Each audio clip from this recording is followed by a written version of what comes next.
Di saat pemerintah sedang gencar-gencarnya menggerakkan pembatasan sampah plastik, namun terselip suatu hal kecil yang mulai dilupakan. Mungkin banyak yang menganggap sampah makanan sebagai suatu hal yang lumrah, padahal jika ditelisik lebih dalam lagi, terdapat permasalahan besar dari setiap butir nasi dan juga berbagai lopok yang kita buang setiap harinya. Bayangkan saja, ketika 250 juta masyarakat Indonesia setiap harinya menyisakan sebutir nasi di piringnya, maka akan ada 250 juta butir nasi yang bisa ditotal dan menghasilkan 5 ton limbah nasi. Padahal jumlah makanan yang terbuang tersebut dapat memenuhi kebutuhan pangan penduduk miskin dunia yang menderita kelaparan. Namun terkadang kita sebagai makhluk yang merasa selalu tercukupi, tidak pernah memikirkan tentang bagaimana pemerintah, para ahli pertanian dan petani memfokuskan diri untuk menentukan kebutuhan pangan dunia. Bahkan tak pernah terpikirkan di benak kita setiap makanan yang kita sisakan ternyata dapat memberi makanan banyak manusia di luar sana yang saat ini menderita kelaparan. Rata-rata setiap orang di Indonesia membuang makanan hingga 300 kilogram per tahun, dan sampah makanan bahkan ditemukan di lingkungan kelas menengah yang merupakan 70% dari semua sampah. Pada 2013, limbah makanan menjadi salah satu masalah dunia, menjelaskan bahwa limbah makanan mencapai 1,6 miliar ton. Selamat pagi, nama saya Mercia dan saya sebagai seorang konsultan. Menurut saya, mengenai peningkatan jumlah sampah makanan setiap bulan harus kita lihat sendiri ya, tapi saya mau mengajak untuk melihat ke diri kita aja sendiri. Karena kalau harus tumpukan sampah makanan itu kita harus punya data yang lengkap ya. Tapi mari kita lihat di rumah kita sendiri yuk. Kalau kita perhatikan, apakah kita justru menumpuk sampah-sampah makanan yang tidak berguna di rumah? Nah itu kalau kita mau, kita bisa amati. Jadi jawaban ini ada di dalam diri kita masing-masing.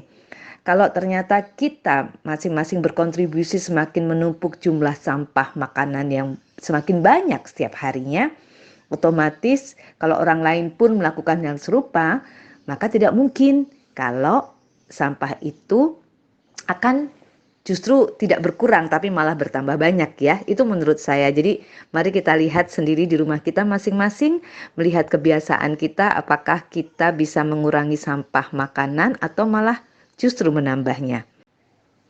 Kemudian apa yang harus kita lakukan? Tentunya saya punya harapan, termasuk harapan terhadap diri saya yang harus saya lakukan, bahwa tentang masalah sampah makanan ini, sekali lagi yuk kita lihat diri kita sendiri. Jadi harapan saya, mari kita membudayakan makanan yang secukupnya dimulai dari diri kita sendiri. Mengkonsumsi makanan secara bijak, cerdas dalam memilih makanan-makanan dalam kemasan.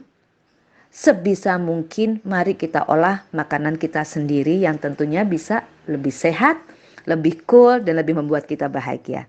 Terima kasih. Tak hanya tentang realitas sosial yang terjadi pada masyarakat, limbah makanan di tempat pembuangan yang terurai secara anaerobik ternyata akan memunculkan gas metana, gas rumah kaca atau CO2 yang jumlahnya 20 kali lebih berbahaya bagi atmosfer dan mengandung zat kimia berbahaya yang dikeluarkan oleh sampah sisa makanan. Hasil analisis menemukan hasil dari konsentrasi zat kimia bernama hexachlorobenzen, dioksin, poliklorinate, bipenyl atau PCB, dan parafin terklorinasi rantai pendek atau PFOS. Zat ini juga dapat mengubah fungsi endokrin dan mampu memicu penyebab kanker pada manusia. PFOS dapat menyebabkan kerusakan pada penjaga dan sistem kekebalan tubuh. Indonesia telah membuktikan menjadi negara kedua yang menjadi penyumbang sampah makanan terbanyak setelah Saudi Arabia. Jakarta sendiri menyumbang 7.500 ton sampah makanan setiap harinya, dan jika diperhatikan selain plastik, sampah yang menyumbat kali atau sungai di Jakarta biasanya didominasi oleh makanan juga. Bisa dibilang penyebab meluapnya sungai atau kali disebabkan oleh sampah makanan. Hal ini berarti setiap makanan yang kita buang ternyata memberi sumbangan yang besar terhadap perubahan iklim dan berbagai kerusakan di bumi ini.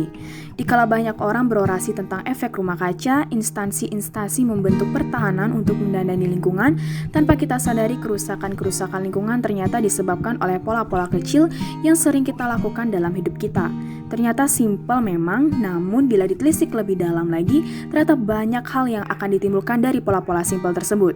Ibarat tutup lubang gali lubang. berkembang. Mulai dari sekarang, tanamkanlah kebiasaan pro lingkungan dari hal-hal kecil seperti yang tidak menyisakan makanan di piring dan juga mendandani lingkungan tentu tidak hanya dilakukan dari kegiatan-kegiatan besar. Dengan mengubah gaya hidup saja kita sudah bisa menjadi sahabat terbaik bagi lingkungan. Della Puspita, Media Padma TV.